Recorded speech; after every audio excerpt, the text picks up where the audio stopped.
make certain that you wet your tools with water, because that's going to prevent the plaster from setting on your tools. And it helps you clean your tools and keep them nice and clean. What I'm going to do is I'm going to get a little bit of mud on the wall here, okay? I'm just coating it a little bit. That's it. I've got a layer of joint compound on, okay? Now, it's almost impossible to ruin a skip trowel, because it's the randomness and the aggressiveness of the pattern that's so beautiful, and it really will hide just about anything.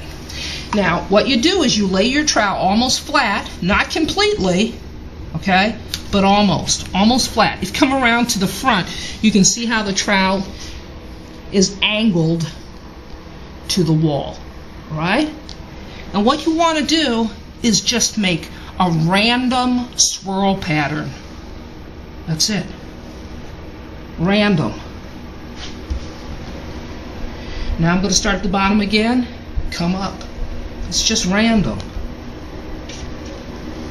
Now, a good skip trowel will have some smooth areas. See where that's kind of flat and smooth? You don't have that aggressive pattern there. And that's kind of what you want.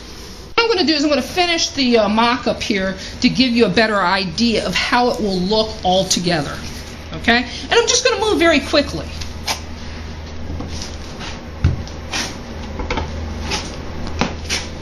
Remember I talked about that tape and how easy the tape can be hidden?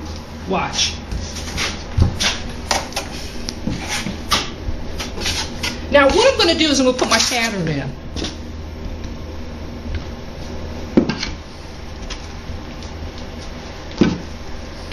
Notice how you can't even see the tape anymore. Now I'm just going to continue on. Just get a coat up there first, and a light coat. Just a light coat. Now I'm going to put my pattern in. Remember, almost flat. The trowel almost flat, but not quite. And you want to just doing it real slow so you can see.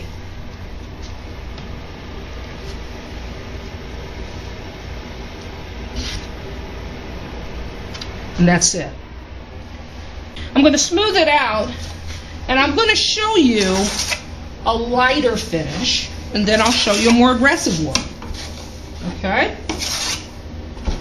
Now, if you want a lighter, less aggressive finish, well, you skim less material on the wall, okay? You start off with less material. Do the same thing. You want that trowel to be very close to the wall. And I'll tell you, the aggressiveness of the texture is really personal. It's what you like. Now notice, this is a light skip trowel texture, and notice how it still hid all the imperfections. The tape was somewhere in this area. You don't even see it. What I'm going to do is I'm going to remove the texture, okay? And I'm going to show you a more aggressive style, real heavy skip trowel. Okay, so when you're going with a very heavy skip trowel, you have to put more material on. So I'm going to start off with a lot more. That's a lot. Now, what I want to say is this. You can't put joint compound on too heavy. You want to go any more heavy than this, otherwise it's going to crack on you. Now it comes time for me to put the texture in. Again, place that trowel close to the wall but not completely flat. And I'm going to make a semi-swirl pattern.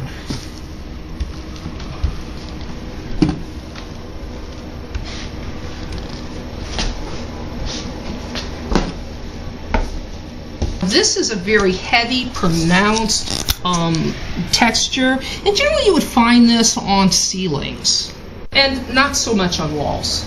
Now here's something to be mindful of. If you've taken on a big project and you want to do an entire room or an entire wall and you're working with someone else, only one person should apply the texture. both of you can skim it on, but only one hand should do the texture. And the reason for that is, okay, this looks like a random pattern.